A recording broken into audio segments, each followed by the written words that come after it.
ये दुनिया का दूसरा सबसे बड़ा जंगल है। ये इतना बड़ा है कि इसके अंदर यूनाइटेड किंगडम जैसे 20 देश समा जाएंगे।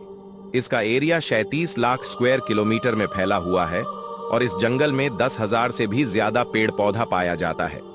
इस जंगल का नाम कांगो रेन फॉरेस्ट है और यहाँ अधिकतम समय बारिश होती रहती है। ये जंगल साइज में जितना बड़ा है उतना ही खतरनाक भी है। ना जाने इस जंगल में कितने विचित्र प्रकार के जानवर पाए जाते हैं जो आप सोच भी नहीं सकते हैं। इसी तरह का कंटेंट देखने के लिए चैनल से जुड़े रहें।